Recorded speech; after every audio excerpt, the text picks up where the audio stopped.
죄에서 자유를 얻게 하마 보혈의 능력 주의 보혈 시험을 이기는 성리되니 참 놀라운 능력이로다. 주의 보혈 능력이 있도다. 주의 피 믿어 주의 보혈 거린 양의 매우 귀중한 피로다. 아멘. 하나님 말씀 에스겔서 33장입니다. 에스겔서 33장 1절에서 끝절까지 말씀 교독합니다. 1절 말씀 제가 먼저 받들어 봉독드립니다. 여호와의 말씀이 내게 임하여 가라사대 인자야 너는 내 민족에 관하여 이르라. 가령 내가 칼을 한 땅에 임하게 한다 하자 그 땅 백성이 자기 중에 하나를 택하여 파수꾼을 삼은 에스겔서 33장 9번째 하는 거로 봅니다. 9번째. 오늘 16절에 있는 말씀. 그의 본래 범한 모든 죄가 기억되지 아니하리니 그가 정령 살리라. 본래 범한 모든 죄가 기억되지 아니하리니 그가 정령 살리라. 이는 법과 의를 행하였음이니라. 어제는 이 법과 의에 대한 내용을 했는데 오늘은 이 본래 범한 모든 죄가 기억되지 아니한다. 이 내용을 말씀을 좀 드리려 합니다. 지금 요 에스겔서의 이 흐름, 33장의 이 흐름을 우리가 천천히 좀 어떤 진행 내용을 우리가 천천히 볼 필요가 있는데 처음엔 파수꾼이라고 했어요. 파수꾼. 파수꾼이 나팔을 부르면은 그것에서 대응하는 사람들 나옵니다. 그래서 나팔 부는 사람의 책임, 그 대응하는 사람의 책임, 요 내용이 나오는 거예요. 책임이 분명히 언급되는 거네요. 그 다음에는 의인과 악인이 있어요. 의인이란 말은 하지 않고 악인에 대해서 경고하는 사람, 악인, 요 구분이 있는 거예요. 한 단계 조금은, 나팔은 이게 한 사람이 불면은 듣는 사람이 굉장히 많은데 그 중에서 반응하는 사람, 이걸 있잖아요.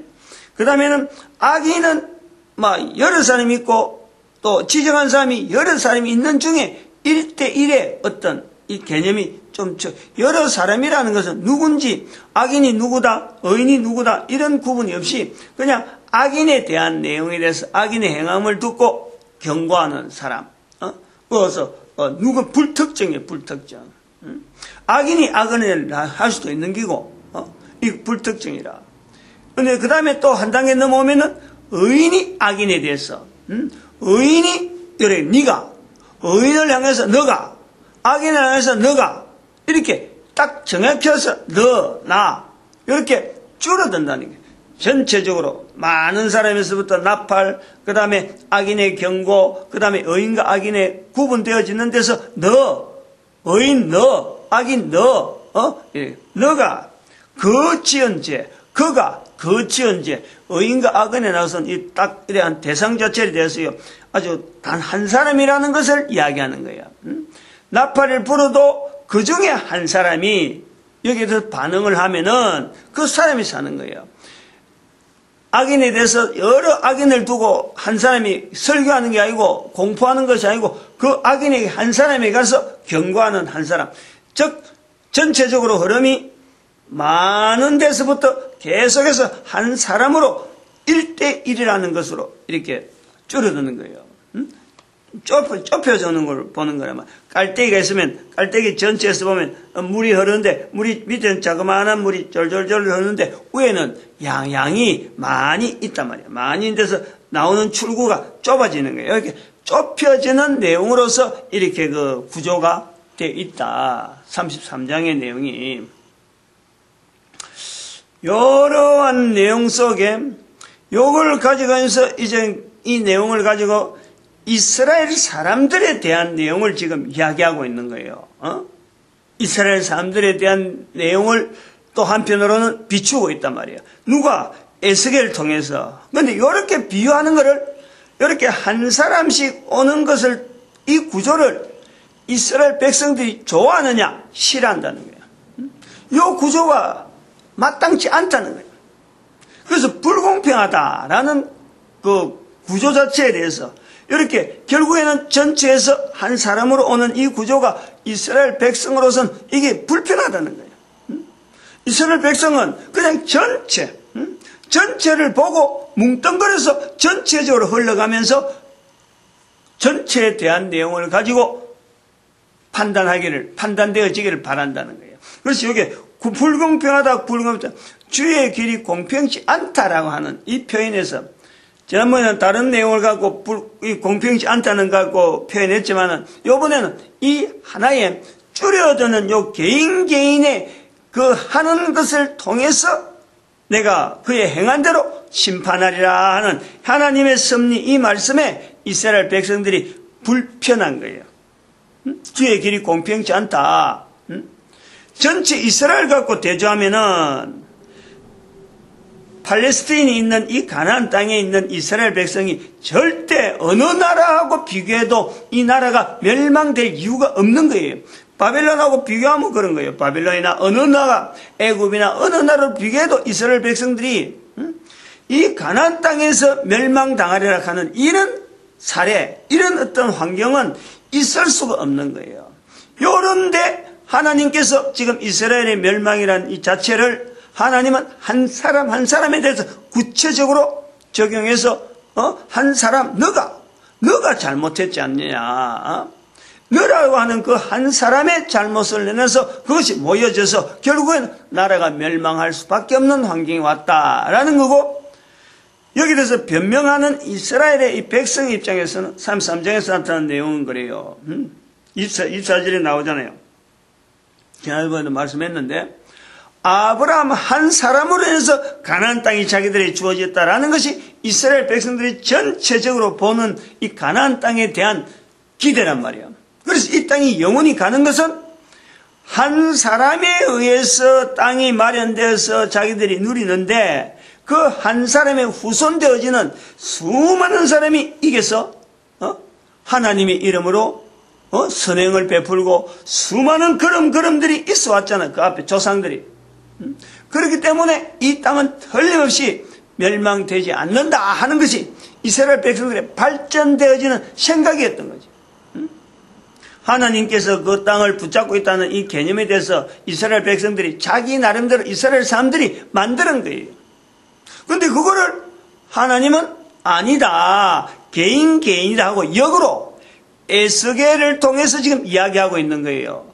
만약에 이런 이야기를 에스겔이 가나안 땅에서 했다면 이는 그런 에스겔을 통해서 나타나지 않고 다른 선지자를 통해서 나타났겠죠. 그러면 어느 이스라엘 백성이라든지 어느 누가 유대인들이 요 당시에 그런 말을 했다도 이걸 귀담아 들을 사람이 없어요. 무슨 소리야? 우리가 지금 당장 예루살렘 있고 여기 지금 기가하고 있고 우리가 당장 눈에 보이는 거는 자기들이 생각한 대로 아브라함부터 주어지는 그 땅에 대한 분명한 이 위치가 있는데 무슨 헛소리 하느냐, 어떻게 해서 한 사람 한 사람이 하느냐. 우리가 지금까지 수많은 조상들이 있었으니까 또 내 한 사람이나 내 주변에 또 있는 사람들 중에서도 나는 부족하더라도 주변에 있는 사람들이 잘하고 있는데 내보다 잘하는 사람들이 얼마나 많은데 그 사람들이 있으니까 이 땅이 있다 라고 말할 수 있는 거예요. 그러나 여기 성경이 바로 에스겔서에 독특한 것이 이 바벨론에 포로되어 있는 자기들의 처지를 뻔히 비교해봐도 어디 가도 내놓을 수 없는, 우리가 보는 바벨론에 포로되어 있는 이스라엘 백성들 성경에 기록되시니까 거룩한 옷을 입고 우리 은혜의 선지자다라고 마음에서 사람들이 거룩하게 보낼 만한 그런 어떤 행색이 없어요. 어찌 보면 이 사람들은요, 걸렁뱅이들. 지금 우리나라 사람들 중에서도 요즘은 걸렁뱅이라는 게 잘 안 쓰는데, 거지들의 그걸 한번, 우리 어릴 때는 그거 있었다니까. 모이는 장소가 있어요, 그게. 넉말해갖고, 이렇게 쓰레기 같은 거 주워두고 막 이래 하는데, 큰 망태기 같은 거 짊어지고, 우락부락 해갖고, 얼굴도 세수도 잘 안 하고, 그런 사람들이 모여있는 곳이 있다니까. 거기는 우리 사람들이, 일반 사람들이 잘 가도 안 해요. 왜냐하면, 그리고 뭐 하도 나쁜 소리들이 많이 들리거든. 그 사람들 큰 망태기 속에다가 말이야, 휴지 집어넣어 해갖고 그거다가 애들 집어넣고 다닌다. 이런 소문도 난다니까. 그때부터 벌써 아이 유괴 문제가 오래전부터 있었어요. 그런 소문을 듣는 우리는 부모들 통해서 야, 그 근처는 가지 마라. 그래서 별도 지역이 있다니까. 근데 우리 초등학교 좀 되면서부터는 그 지역이 없어지더라고. 조금씩 사람도 좀 줄어들고 그 있는 사람도 줄어들고. 그런데도 그 사람들이 있던 지역은요, 이렇게 잘 안 가지는 거예요. 지금 이 바벨론이 포로되어 있는 이스라엘 백성들의 입장이라는 것은 바로 바벨론에서 볼 때는 그런 지역이라. 뭐 그 사람들이 이 사람들하고 교제하겠다고 뭐 손 내밀 이유가 없잖아. 바벨론에 포로로 되어 왔는데, 그러고 이스라엘 사람들이 볼 때는 여기는 어울릴 수 없는 문화거든. 다른 나라에서 바벨론에 포로 온 사람들이 한두 나라가 아니거든. 엄청나게 많이 있는데 그들은 어울리는 거예요.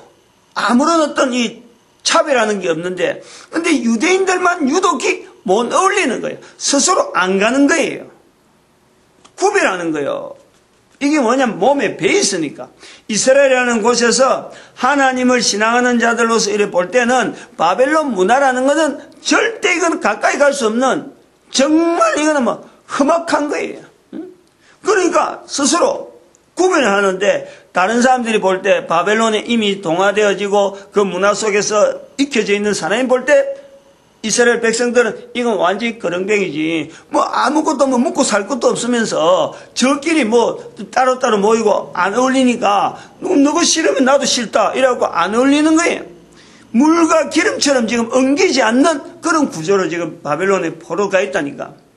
근데 이 사람들 속에서 에스겔이 이제 그 하나님의 섭리가 이 깔때기처럼 전체를 해갖고 전체를 보고 이스라엘 땅을 보는 게 아니고, 결국에는 깔때기에서 나오는 한 사람 한 톨씩 떨어지는 그들의 행한 대로 모아본저 거기 시그마로 나와서 악이 많은 거예요. 의인의 행적보다도 악행이 많은 거예요. 악행. 그리고 그들이 한 사람을 통해서 본적 여럿이 있을 때는 좀 그냥 뭐 대충 넘어가는 건데, 한 사람 보니까 땅에서 거기에서 살고 있었다는 자체가 오히려 하나님의 은혜였던 거지.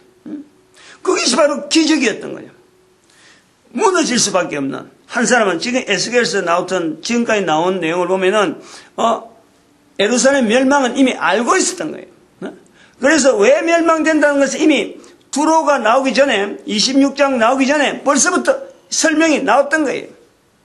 한 사람 멸망될 수밖에 없는 상황을 나왔던 거고, 지금 오늘 33장에서 멸망됐다 해서 예루살렘에서 한 사람이 톡 온다는 거예요. 오기 전날 저녁에도 하나님께서 에스겔에게 하나님이 하실 말씀을 다 올 줄 알고 다 말씀을 주었고, 예루살렘이 멸망되기 전에 벌써 바벨론에 있는 사람들이 멸망될 것에 대해서 에스겔을 통해서 이미 충분히 나타난 거예요. 이런 비교, 에스겔이라고 하는 이 환경에서, 에스겔이 처한 환경에서 선포되어지는 말씀으로서 나오는 이 에스겔서에 또 특별히 33장에 기록되어지는 전체 구조에서 차츰 좁아져서 한 사람 하는 이런 구조, 33장에 세 단계로 지금 이런 구조로 나오는 내용에 에스겔서가 또 가지고 있는 이 요소, 요 변화되어지는 요소를 보여주는 요 구조가 에스겔서 전체에서 나타나는 것이, 구약에서부터 넘어오는 수많은 표현들, 여러 가지 다양한 이스라엘 사람들만 알아들을 수 있는 그 표현들, 그 구조, 그런 언어 용어들이 에스겔서를 통해서 다음에 신약 성경에서 쓸 수 있는 용어들로 이게 변화가 되어 있는 요소들을 보는 거단 말이에요. 지금 이 시간에 16절을 보겠다라는 것은, 에스겔서에는 33장에서 이런 요소 16절을 보고 하지만은 에스겔서를 통해서 우리가 이 요소를 찾는데요, 굉장히 우리가 주안점을 해야 돼요. 굉장히 중요한 요소를 봐야 돼요. 성경이 흘러가는 이 흐름에 성경의 39권, 구약 39권, 신약 27권, 그 속에요, 하나의 통으로 붙잡을 수 있는 어떤 언어, 어떤 요소, 요거는요, 각 사람이 다 가능해요. 어떤 사람은 쉽게 말하면, 성경 창세기 1장 읽고 요한계시록 22장만 읽으면 끝난다. 이렇게 단순하게 성경을 하나 끝을 보는, 읽으면 1장 읽고 마지막 절 읽으면 성경 첫 장과 성경 마지막 장 읽으면 끝난다. 이런 사람도 있는 거예요. 그럼 그 사람에게 주어지는 성경에 대한 이미지라. 근데 여기 성경을 100번 읽고 1000번 읽어도 이 성경의 내용에 있는 이 내용이 줄기가 뭔지 아무것도 모르는 사람도 있어요. 그냥 읽어도 그게 극이고 검은 것은 거리고 허인 것은 백지고 종이고 이런 정도로 되는 것도 이 성경이에요. 그러나 하나를 한 구절만 읽어도 한 구절만 잡고 성경에 수많은 구절이 있는데 그 한 구절만 잡아도 성경의 맥이 딱 통하는 그런 내용도 있다니까. 그 맥을 각 사람이 또 어떤 단체 어떤 환경 속에 있는 사람이 뭘 잡고 있느냐에 따라서요 성경의 의미가 그 사람들에게 주어지는 거죠. 그 사람에게 주어진다고 해서 성경의 의미가 거기서 제한되느냐? 그게 아니라 워낙에 다양한 내용들이 들어있으면서 다양한 형태로 이게 기능이기 때문에 성경의 기능이 그래요. 오래되어 왔고 아무도 성경을 어떤 특별한 단체나 어떤 나라나 어떤 민족이 성경에 대해서 우리 이 성경 하나로 가지고 온 인류를 향해서 해보자 이런 어떤 운동도 하지 않았어요. 그런데 성경이 유지가 된 거예요. 형태로 구성이 되어지고 연대가 가고 세월이 가고 또 사람들이 잊혀지고 아무도 관심을 가지고 왔는데 또 성경이 1611년에 킹제임스 버전 그것도 성경을 좋아하는 사람이 그랬나요? 제임스 왕이라는 사람이 영국의 제임스 왕이 성경을 읽기를 원하는 사람하고 왕 제임스는 완전히 이거는 반대예요, 반대. 근데 성경 읽기를 원하는 사람은 워낙 읽기를 갈급하면서 왕이 서로 간에 대립하고 있었는데 왕 제임스 왕하고 영국의 이 청교도들, 소위 말하는 청교도들, 청교도가 되기 전에, 청교도 운동이 일어나기 전에 이 사람들이 지금 말하면 우리 개신교 지금 영국에서 미국으로 건너간 사람들이 이 무리들이 프로테스탄트라고 그 척을 프로테스탄트 측에서 갈등이 있었던 거예요. 이 왕하고. 그래서 이 사람들이 요구를 하는데 이 요구를 안 들어주는데 결국에는 요구를 들어줄 수밖에 없는 상황으로 바뀐 거예요.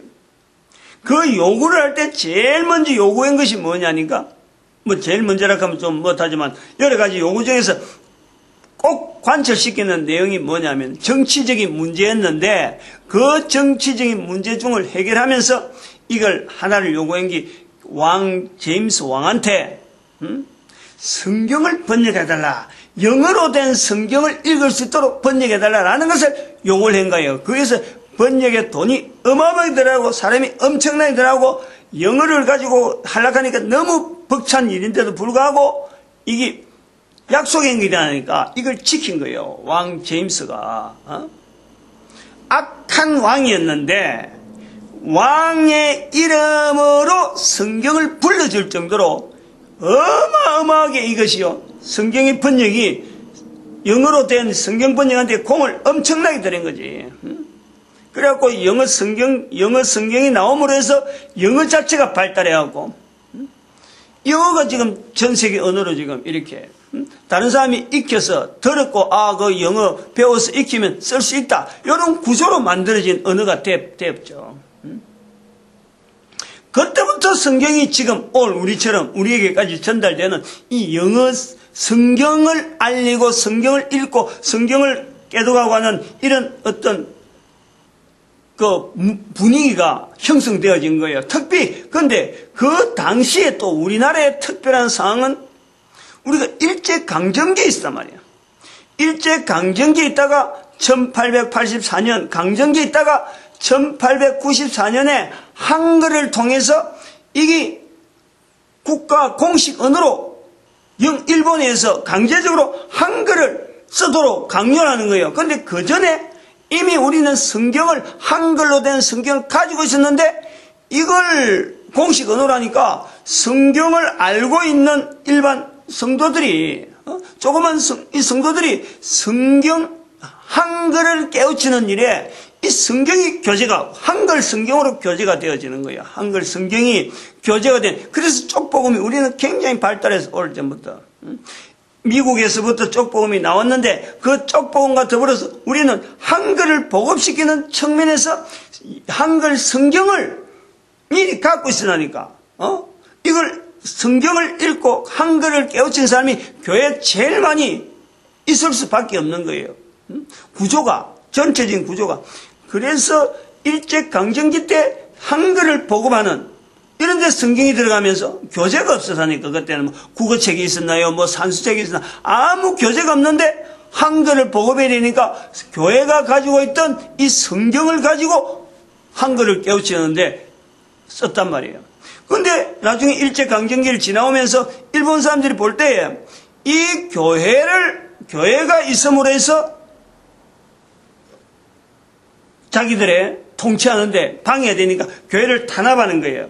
교회 탄압하면서 한글 자체를 못 쓰게 하는데 결국은 한글은 이미 독립운동하는데 아주 중요한 의사전달하는데 이제는 뭐 정부에서 하지 못하는 내용의 독립운동하는데 공식 언어가 돼가지고 한글이 우리 민족에게 한글을 깨우치는 것에서 우리 민족이 엄청나게 자부심을 가지는 일제강점기라고 하는 그 구조가 있는, 그런데 그 속에 성경이라는 자리가 들어있단 말이에요. 그렇게 많은 사람들이 성경을 읽게 되는, 특별히 우리 민족에 있는 이 성경의 의미는 대단히 일찍부터, 벌써 개학이 초기부터, 우리가 1894년을 개학이라고 하는데 그 개학이 초기, 그 전부터 성경을 통해서 한글을 익히는 이런 어떤 구조가 우리 한국에 있으니까 전 세계적으로 지금 전 세계적으로 성경을 근거해가지고 설교를 하고 성경을 근거해서 자꾸 알리고 하는 이런 구조는요, 개신교 중에서도 대한민국의 교회가 이 부분에 발달했다는 거예요. 그냥 내가 구호로 뭐 그냥 내가,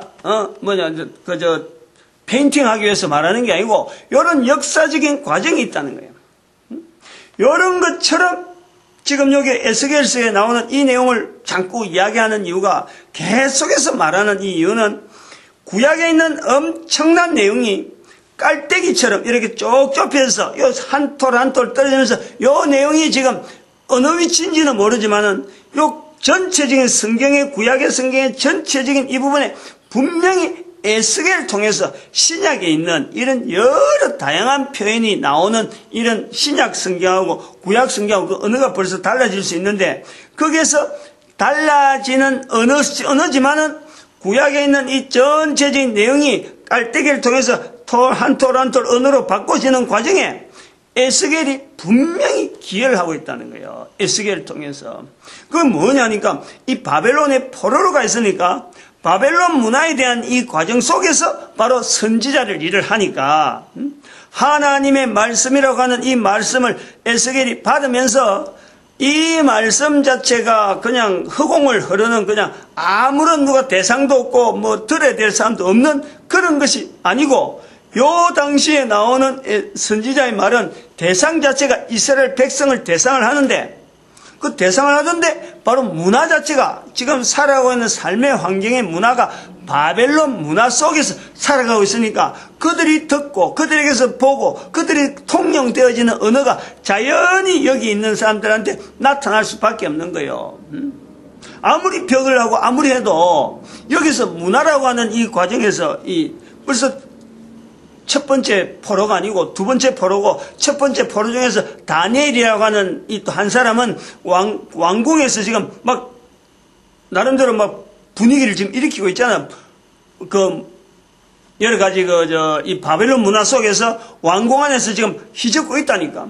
그것이 2차 포로가 에스겔이니까 이런 영향, 바벨론에서 나오는 영향 자체를 차단하면서도 또 한편으로는 이 문화라고 하는 힘에 의해서 받아들이는 여러 가지 요소들, 그 요소 속에서 에스겔이라는 이 표현이 나오기 때문에 신약에 있는 이부터 500년 후에 나오는, 여기 나와서 이제 그 선지서로서는 말라기 선지서 그 하나밖에 없는 거예요.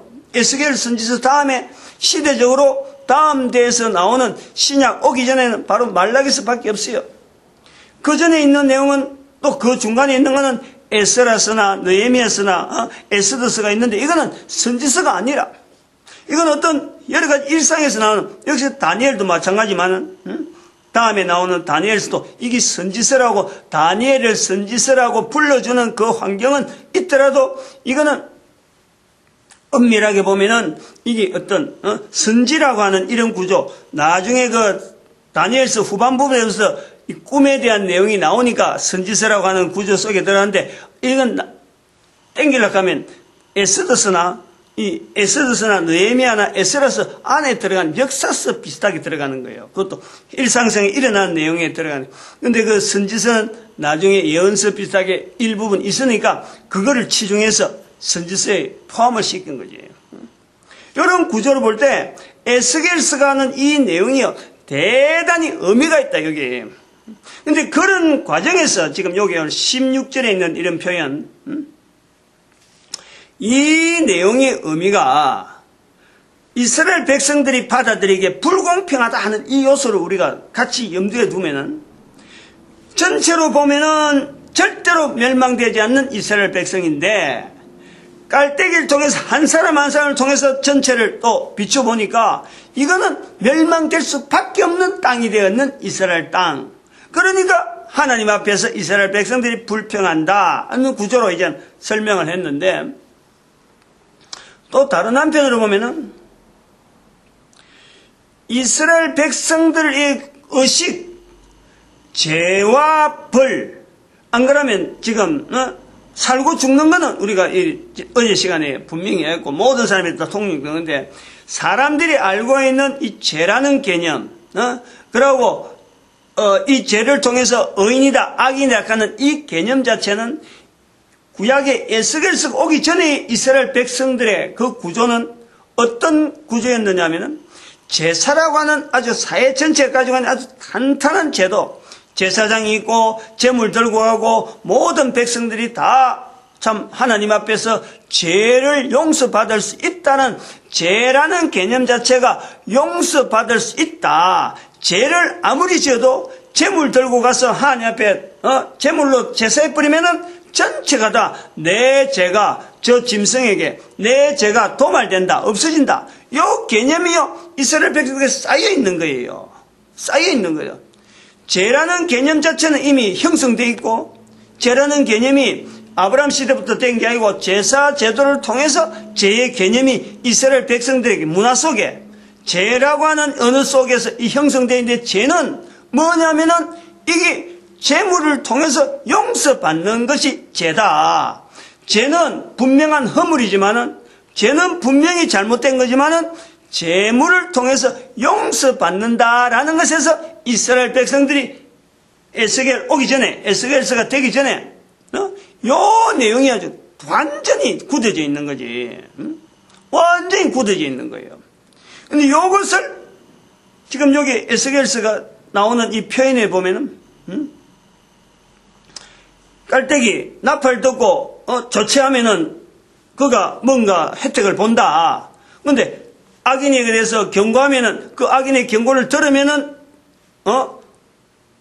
되고, 이걸 경고 안 하는 사람에게 책임이 있다. 악인. 그 다음에 의인이, 너가 아무리 의를 행한다 하더라도 또 악을 행하면은 안 된다. 악을 행하는 자가 악을 행하다가도 악을 행하지 않으면은 괜찮다. 용서받는다.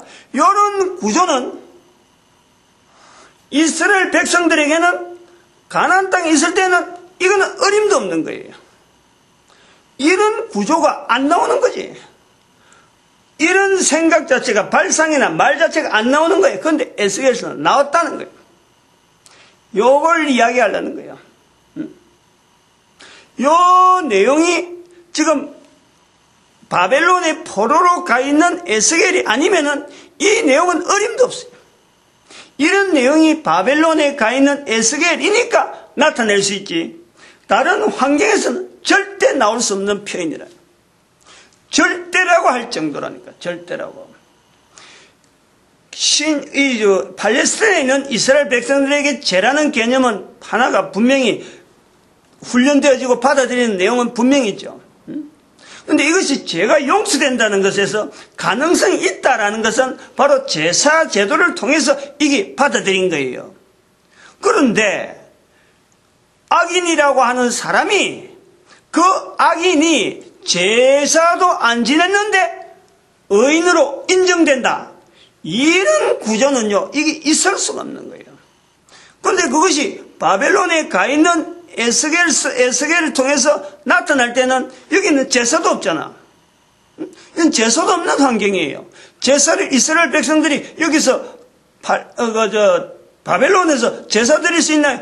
제사 드릴 수 없는 환경에 제사장으로 있던 에스겔이 죄를 이야기하는데 악인으로 있다가 그냥 말만 가지고 네가 의인이다. 악인으로 있다가 아무 제사 드리는 것도 없이 너가 악인이다. 의인이다. 악인이다. 이 구분이 에스겔서를 통해서 나온다는 것은, 에스겔을 통해서 이게 선포된다는 것은 하나님에 의한 성경 전체 흐름에서 지금 여기 분명한 어떤 여기 하나의 구조를 바벨론이 강성하고 예루살렘이 멸망하고 그래서 1차, 2차, 3차까지 걸쳐서 결국은 나중에 말명이 멸망해서 이 586년 사건이라는 사건 자체가 이스라엘에게 주어지고 그러면 바벨론의 포로가 있는 에스겔에게 이런 선포가 나오게 되어진 것에서는 하나님의 분명한 섭리가 있다. 의미를 두는 거예요. 의미가. 여기서 사건 자체 586년 사건에서 이런 표현이 그냥 이렇게 있었구나 하고 구약이 끝납니다. 신약 이스라엘하고 아무도 모르는 거예요. 에스겔에서 따로 기록해 놨겠지. 그런데 이것이 나중에 BC 4세기경에 유대인들 중에서 전체 이스라엘 사람들이 막 흩어져 있으니까 흩어져 있는 사람들에게 성경의 이 내용을 정리해서 읽혀야 되겠다 할 때에 그때 작업한 게 바로 70인역이라 그래가지고 헬라어 성경으로 헬라어로 된 성경을 가지고 유대인이 보는 것은 히브리어인데 그때는 이 성경 자체에 대한 이런 개념이 없는 거예요. 회당이나 이런 데 모여서 내려오던 그 성경을 읽고 하던 것이 이제 발달인데 이게 워낙 다양하게 흩어지니까 서로 간에 성경 하는 게 각상 다 틀리니까 통일이 되겠다. 하나의 통일된 책이 있어야 되겠다. 그래서 나온 것이 70인역이라고 BC 4세기경에 알렉산드리아에 모여서 72명인가 70명인가 모여서 거기서 번역을 우선 성경의 구조를 성경을 도대체 구약을 몇 권으로 할 거냐 어느 것을 성경으로 할 거냐 하는 것을 각 사람에게 물어본 적 그 사람들이 추천하면서 이것도 성경에 들어야 된다. 이것도 해야 된다. 이런 작업할 때 모든 사람이 읽혀야 된다. 모든 유대인들이 읽혀야 된다 하는 그 일을 할 때에 70명이 모였는데 각자 각양 곳에서 여러 다양한 환경에서 사람들 이렇게 선망 받고 이름 있는 덕망 있는 사람 그리고 성경을 정통한다 하시고 추천받은 이런 사람들이 모였는데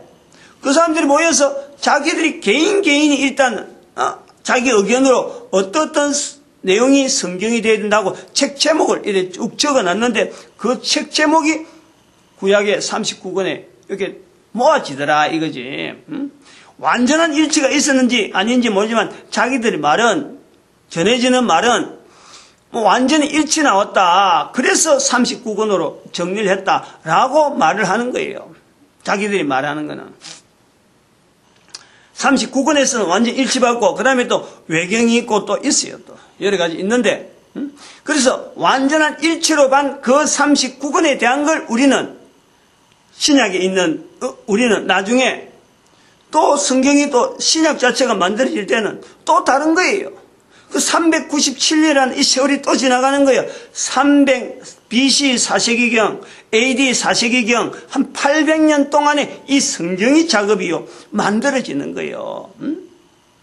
AD, BC 예수님 오신 걸 통해서 400년, 그 다음에 이쪽에 400년 이 두 개가 합쳐서 800년이라는 또 세월을 또 이 성경이라는 이 구조를 가지고 만들어지는 거예요. 그럴 때에 이 신약의 성경 자체가 구약을 염두에 두고 만든 건 아닌데 벌써 에스겔을 통해서 나타난 이런 언어들, 이런 어떤 의식들, 이런 구조, 말로서 악인이, 말로서 선인이, 의인이 이게 변화되어진다는 구조로 지금 여기 바벨론의 제사 없는 에스겔 환경, 유대인들 그 환경에서 의인이 있고 그런 그 악인이 있는데 이 사람들에 대한 그 조치는 어떻게 할 거냐, 여기에 대한 개념이요 발달되어 오는 거요. 그래서 나중에는 성전 자체를, 이거 자체를 의미를 분명히 이거는 참 구약에 있는 이스라엘 백성들이 옛날에 있으면 어디든지 항상 성전이 먼저 있고 생활해 오던 것이 이 성전 구조로서 1년에 4차례씩 모이던 이런 구조가 있기 때문에 이 구조만 유지를 하던 이 이스라엘 백성들이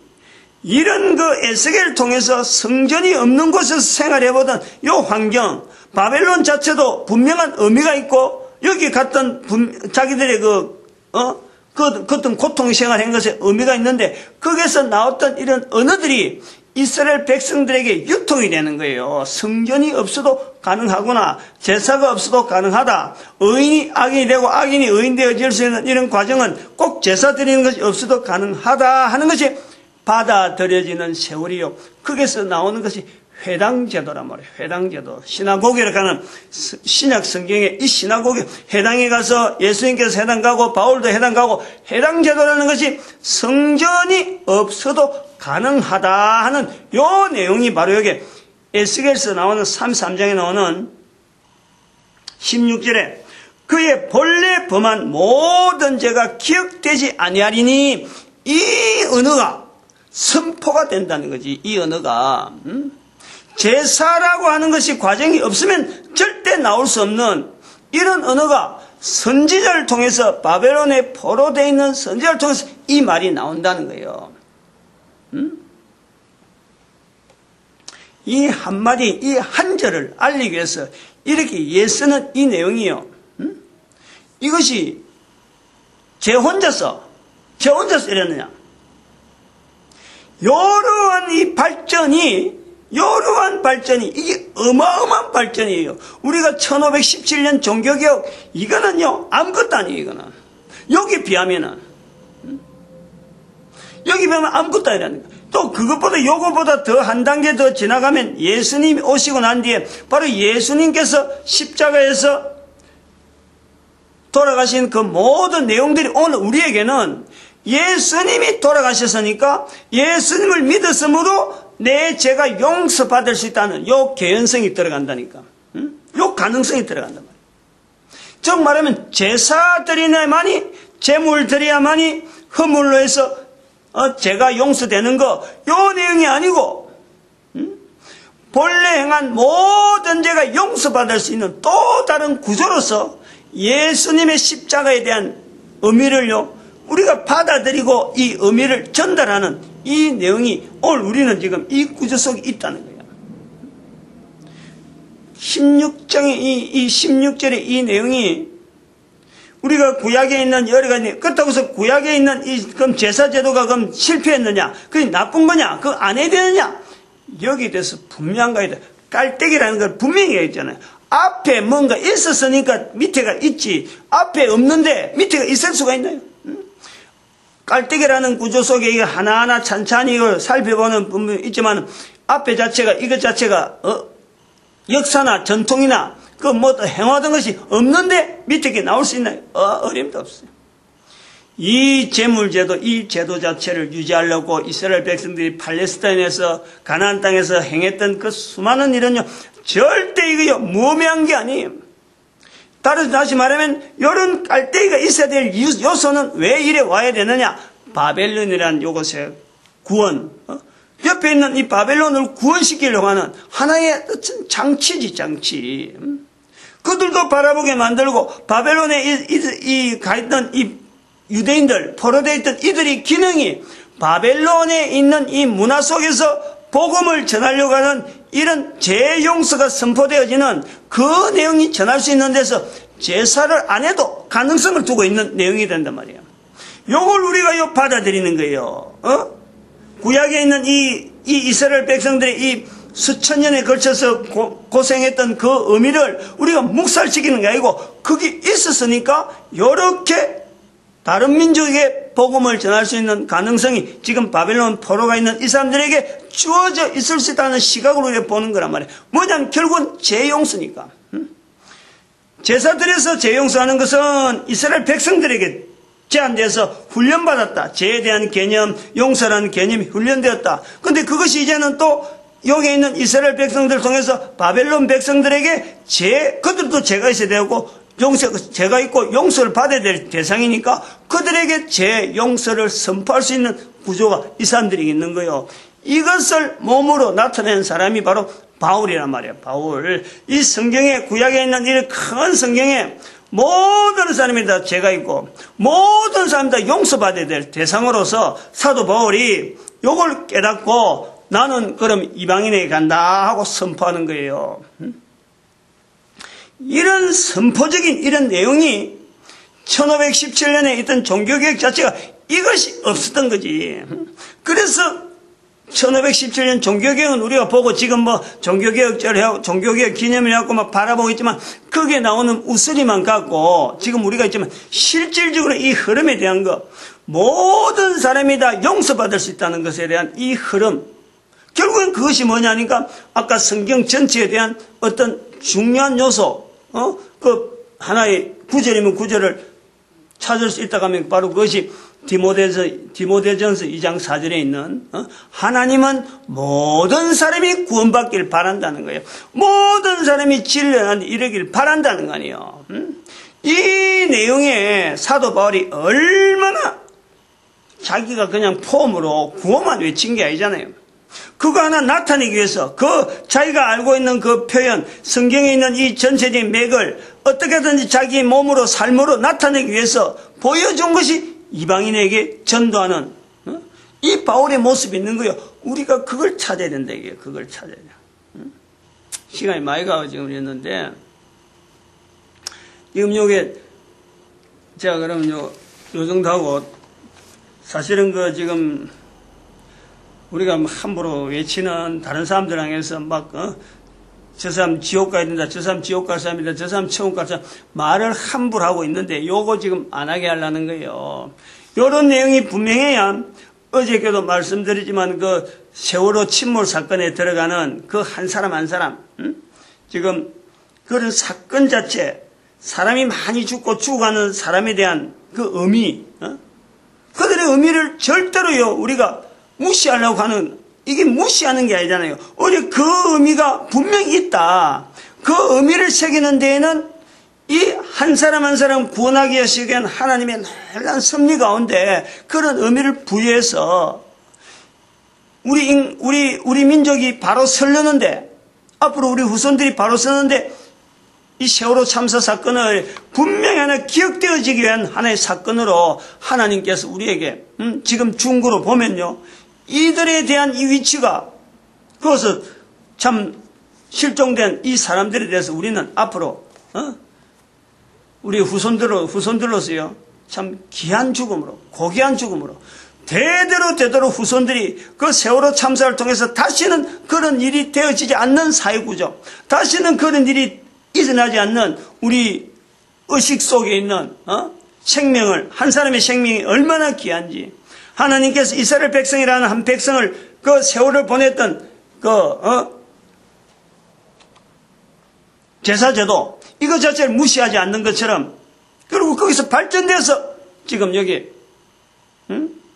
말로 용서락하는 이런 표현이 나오고 그래서 모든 사람이 접근이 가능한 자리에 나오듯이 이번에 2014년 4월 16일 날 세월호 참사 사건 거기서 죽은 그 여러 가지 희생자들 그거에 대해서 우리 민족이 대대로 두 번 다시는 이런 일이 생기지 않는 사회구조를 만드는데 이것을 우리가 의미를 두고 한다면요 이스라엘 백성들의 그 제사제도 이게 의미 없는 내용이 아닌 것처럼 우리한테 분명한 의미를 가지고 온다 이런 내용을 두고 지금 말씀하는데 제가 성경에 죄하고 깨끗한다 하는 이런 내용이 발전되어 온 거. 아마 요거는 내일 해야 될 것 같은데,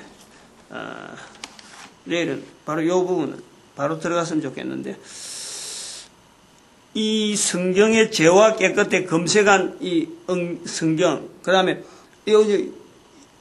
제가 분명히 이거 연결하려는 거예요. 지금 여기 이런 표현 자체가 신약에 어떻게 영향이 왔는지 좀 자료를 좀 남기려는 거지. 응? 그리고 죄 용서에 대한 거, 죄와 깨끗을 내가 검색해갖고 죄와 용서를 또 검색해봤는데 이 흐름 자체에 대한 내용이 오늘 우리가 지금 어떻게 이걸 수용하고 있는지, 우리는 지금 2000년 전에 신약 성경을 우리가 보고 또 그보다 더 앞에 있는 500년 전을 지금 이 징검다리 형태로 지금 내다보고 있다는 거예요. 그러면서 1517년에 모든 사람들이 고막 거기에 지금 그 앞과 좌우도 없이 그 1517년의 신앙만 갖고 거기에서 전부 다 분파가 되어지고 신앙이 최고인 줄 알고 거기에 머물고 있다는 거예요. 최고 정점을 지금 멀리 안 가요. 1517년에 가 있어요. 전부 다. 근데 그보다 더 앞에 가야 되는. 그보다 더 앞에 가기 때문에 본대로 2500년 전에 있는 이 바벨론 포로 사건, 에스겔서에 있는 이 내용에 대한 이 의미를요, 보다 정확하게 오늘 우리 현실적으로 열방의 선지자 걸어가는 걸음에 분명히 비춰야 된다. 그 내용을 말씀드리려고 그래요. 정리를 해야 될 것 같아요. 우리 한 사람 한 사람 이 전도자로 부르신 하나님께 감사하고, 그리고 모든 교회가 하나 되어야 돼요. 하나 되어야 되고, 우리 민족이 온 인류 가운데 전도 국민으로 쓰임받는, 축복받는 민족 되도록 축복하는 시간 주여 삼성합니다. 주여!